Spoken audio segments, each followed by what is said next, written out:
Is upgrading to concierge service worth it on a Disney cruise ship? I'm going to show you everything you need to know about concierge service so you can decide for yourself if it's worth all the extra cash. So, with concierge, you get to pick the first arrival time to the cruise ship. You get a special terminal, and there was no one in line before us, one person. So, this was really, really smooth. So, if you get stressed out on cruises or lines, then this is a huge plus. Once you do check in, they walk you from one attendee right to the next for concierge. So, you get a special sticker showing the attendees that you are part of the special package, and they walk you right through to a special lounge area where you then get to meet all of your hosts that will be in the concierge lounge and all of the staff for the week that you are on the cruise. So, in this lounge, they introduce themselves, they give you a little bit of a warm up of what to expect. There's soda, and you're only in there for maybe 20-30 minutes until you are the first ones to go and board the ship. Altogether, the entire process of getting through security and sitting in the concierge lounge and boarding the ship maybe took an hour, which is very quick. So that was absolutely worth it. And it would be hard to go back to anything else after experiencing that. So I really enjoyed that part of concierge. Then you walk onto the ship and they ask your family name so they can introduce you, which is a feature that Disney cruises do, and it's very cute. Disney Fantasy Police, welcome aboard the Bitterbee family. Thank you. Thank you. Disney Fantasy Police, welcome aboard the Cole family. Good. How are you? Yeah, thank you. Thank you. Hey guys, you coming in? So, this entire time, they're communicating with you and guiding you to exactly where you're going to go next. And they then lead you into the princess dining room, which is a beautifully decorated dining room where they have a special lunch prepared. And you get to pick from a choice of many menu items. And you bring your luggage with you to this lunch, and they are preparing your room. So, by the time this lunch is done, your room should be fully prepared.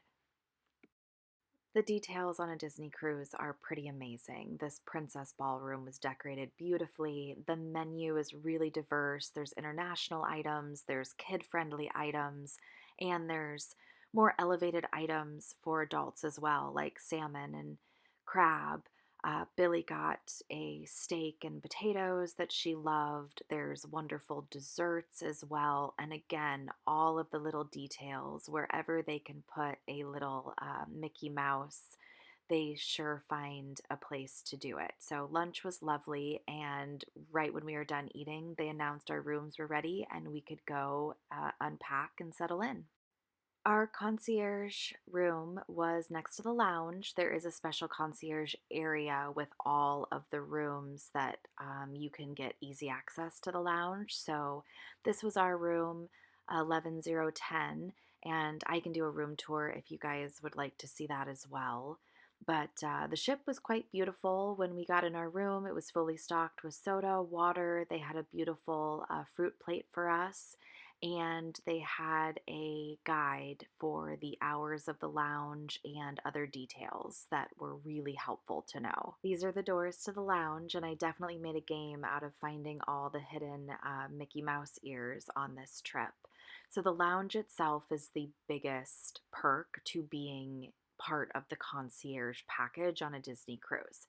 You have access to your own sunning area with a hot tub, with beverages, towels, sunscreen. So, this area is connected directly to the concierge lounge below by a set of stairs. And you do have your own hot tub and all of these lounge chairs. And it was relatively empty most of the time. So I spent a lot of time up here because the main pool area and other deck areas are incredibly packed and really busy. So this is right outside the concierge lounge. This is a public area, but it was up on the top of the the ship, so it was a little bit more empty, but around the main pool and other areas on the ship were so incredibly busy on sea days that I stayed in the private lounge area, would grab some food, and really did not enjoy the main deck at all. Another one of my favorite things was the food area in the lounge. They had a coffee machine, tea, they had alternative milks under the cabinet that you could grab, and they switched out the food at least 3 times a day. So, this was a breakfast bar they had out, which was perfect because the concierge lounge on the Fantasy is on the completely other side of the ship than the buffet. So rather than walking all the way to the buffet, I would just come up here, and this was exactly what I wanted and preferred, anyways. And I thought the food was actually better up here than specifically the large buffet. So I ate most of my meals in either the official dining areas at evening, the restaurants we were assigned to, or in the concierge lounge where they had plenty of treats and lovely things to snack on. And as you can see with my little montage of different food, they had some Asian inspired treats. They had olives. It was quite nice. You can get alcoholic beverages at night. There is a happy hour that they do where you can come and get, free drinks and champagne. So, overall, that part of the concierge lounge was lovely. I didn't take a ton of footage in here just because I wanted to be respectful of the other guests and their privacy, but there's a display in here that shows you information about the ship. It shows you where your ship is in the ocean in relation to the other Disney ships, which I thought was really cute. And this is also where the concierge desk is. So when you need help with reservations or an excursion, or if you have questions, if you need something from a first aid kit, you can come to the concierge lounge and they will help you. So that is a lovely service and very, very well worth the money for concierge.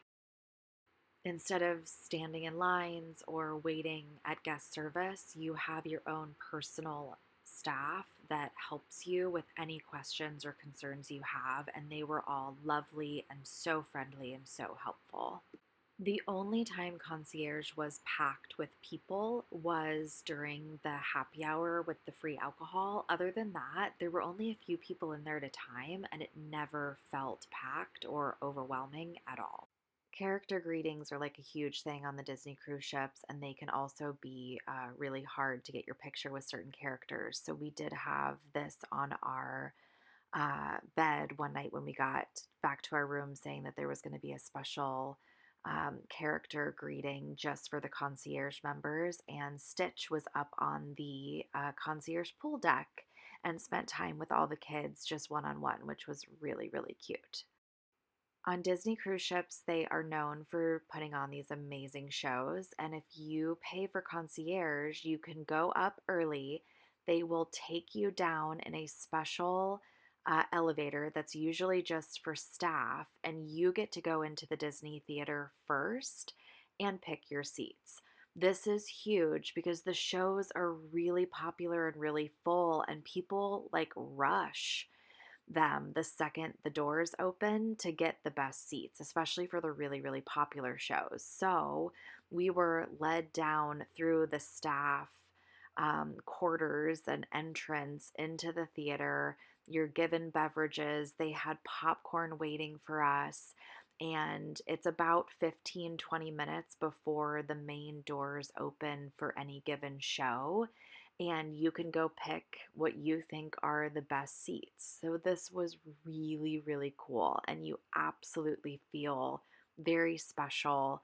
And people are kind of panicky when the doors open and like are all running and trying to save seats and get the best seat. And this way, you're already in there and you get to pick the seat you want. So my daughter thought this was really cool. I thought this was a lovely feature and just a really fun thing that made us feel very, very special, and definitely felt like it was worth the money for concierge. So this is us trying to decide what the best seat is because we had no idea.